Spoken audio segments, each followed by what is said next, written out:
মাননীয় স্পিকার, আপনি এবং আপনার মাধ্যমে সমগ্র সংসদ অত্যন্ত খুশি হবেন যে বিদেশে যে পাচারকৃত অর্থ, সেই অর্থ এবং সম্পদ ফিরিয়ে আনার জন্য বাংলাদেশ সরকার এরই মধ্যে 13টি দেশে 23টি মিউচুয়াল লিগ্যাল অ্যাসিস্ট্যান্স রিকোয়েস্ট পাঠিয়েছে। মাননীয় স্পিকার, 15টির বেশি ক্ষতিগ্রস্ত ব্যাংক আন্তর্জাতিক সম্পদ পুনরুদ্ধার প্রতিষ্ঠানের সঙ্গে, যারা এই কাজগুলো করে, প্রতিষ্ঠানের সঙ্গে 60টিরও বেশি নন ডিসক্লোজার এগ্রিমেন্ট স্বাক্ষর করে ফেলেছে সরকার ইতিমধ্যে।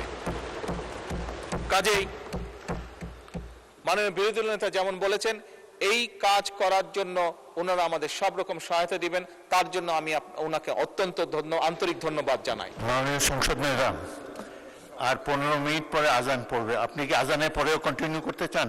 মাননীয় স্পিকার, আমার একটু সময় লাগবে। Please take your time. মাননীয় স্পিকার, বর্তমান সরকার বিশ্বাস করে যে আমরা যে জাতীয় নিরাপত্তা বলতে যা বুঝি, এটি শুধু সীমান্ত রক্ষার বিষয় নয়, বরং এটি রাষ্ট্রের সার্বভৌমত্ব, জনগণের নিরাপত্তা, অর্থনৈতিক স্থিতিশীলতা, খাদ্য এবং জ্বালানি নিরাপত্তা, এবং সর্বোপরি আজকের যে যুগ, সাইবার নিরাপত্তা এবং কৌশলগত সক্ষমতা, এই সকল কিছু সমন্বিত একটি বিষয়।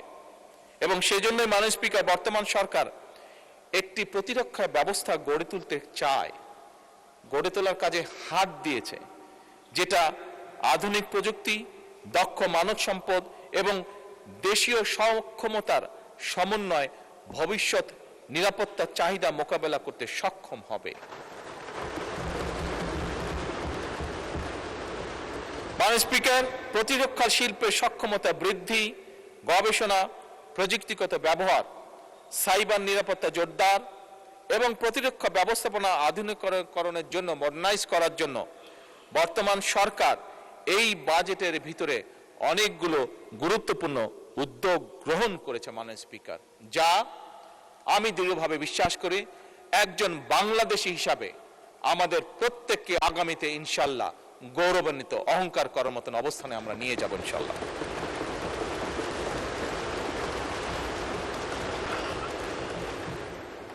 মাননীয় স্পিকার, রাষ্ট্রীয় অর্থনৈতিক ব্যবস্থাপনায় জনগণের আস্থা এবং বিশ্বাস থাকা একটি দেশের জন্য অত্যন্ত গুরুত্বপূর্ণ। আমি প্রথমে আমার বক্তব্যের শুরুতে বলেছিলাম কি একটি ভয়ঙ্কর ধ্বংসপ্রাপ্ত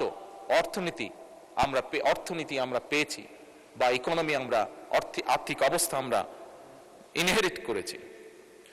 বর্তমান সরকার, মাননীয় স্পিকার, পুঁজিবাজারকে দীর্ঘমেয়াদী বিনিয়োগের একটা কার্যকর প্ল্যাটফর্ম হিসাবে গড়ে তুলতে চায়। আমরা দেখেছি বিনিয়োগ বাজারে বা পুঁজিবাজারে, আমরা দেখেছি পুঁজিবাজারে কিভাবে কি হয়েছিল স্বৈরাচারের সময়, কিভাবে অসহায় মানুষ সহ্য করতে না পেরে, কষ্ট সহ্য করতে না পেরে আত্মহত্যা করেছিল, যা বোধহয় পৃথিবীর অন্য কোনো দেশে কোনোদিন ঘটেনি। মাননীয় স্পিকার, এই পুঁজিবাজারকে কিভাবে দীর্ঘমেয়াদী বিনিয়োগের কার্যকর প্ল্যাটফর্ম তৈরি করা যায়, এর ভিতরেই বর্তমান সরকার পরিকল্পনা গ্রহণ করেছে। আমি দৃঢ়ভাবে বিশ্বাসী আমাদের যোগ্য ফাইন্যান্স মিনিস্টারের নেতৃত্বে আমরা কিছুদিনের মধ্যে এর একটি ভেরি পজিটিভ রিফ্লেকশন আমরা দেখতে পাব।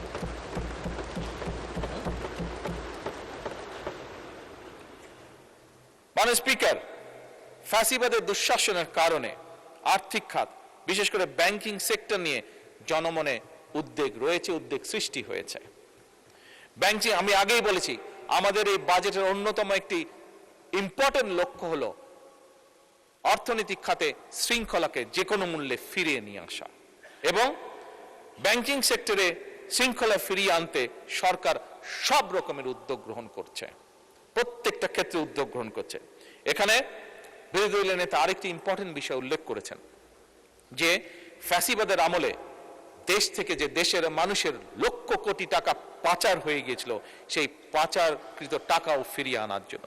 মাননীয় স্পিকার, আপনি এবং আপনার মাধ্যমে সমগ্র সংসদ অত্যন্ত খুশি হবেন যে বিদেশে যে পাচারকৃত অর্থ, সেই অর্থ এবং সম্পদ ফিরিয়ে আনার জন্য বাংলাদেশ সরকার এরই মধ্যে 13টি দেশে 23টি মিউচুয়াল লিগ্যাল অ্যাসিস্ট্যান্ট রিকোয়েস্ট পাঠিয়েছে মাননীয় স্পিকার। এবং শুধু তাই নয়, এই মিউচুয়াল লিগ্যাল অ্যাসিস্ট্যান্ট ট্রিটি চূড়ান্ত হয়েছে অনেকগুলো। 15টিরও বেশি ক্ষতিগ্রস্ত ব্যাংক আন্তর্জাতিক সম্পদ পুনরুদ্ধার প্রতিষ্ঠানের সঙ্গে, যারা এই কাজগুলো করে, প্রতিষ্ঠানের সঙ্গে 60টিরও বেশি নন ডিসক্লোজার এগ্রিমেন্ট স্বাক্ষর করে ফেলেছে সরকার ইতিমধ্যে।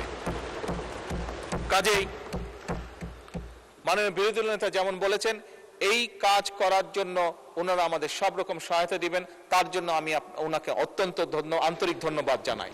আমরা বাংলাদেশের আইন কানুন এবং আন্তর্জাতিক আইন কানুনের মধ্যে থেকে মাধ্যমে যত দ্রুত এবং যত বেশি সম্পদ, দেশের মানুষের যে সম্পদ পাচার হয়েছে, যত বেশি সংখ্যক সম্পদ সম্ভব, সেটি আমরা ইনশাআল্লাহ দেশে ফিরিয়ে নিয়ে আসব। মাননীয় স্পিকার, এই বাংলাদেশের জনগণ আমাদেরকে ভোট দিয়ে এই সংসদে পাঠিয়েছে। এই বাংলাদেশের মানুষের জনগণের সমর্থন নিয়ে আমরা সরকার গঠন করেছি। সেজন্যই করের বোঝা বাড়ানো আমাদের লক্ষ্য বা উদ্দেশ্য নয়। করের বোঝা বাড়িয়ে নয়, বরং হয়রানি কমিয়ে করের ভিত্তিকে বাড়িয়ে শাসন ব্যবস্থার প্রতি জনগণের আস্থা ফেরানোর মাধ্যমে মাননীয় স্পিকার, সরকার রাজস্ব বাড়ানোর নীতি গ্রহণ করতে চায়। এটা আমি বলতে চাই। সরকার এমন একটা রাজস্ব ইকোসিস্টেম গড়ে তুলতে চায় মাননীয় স্পিকার। স্বাভাবিক, এখানে করের বা করদাতা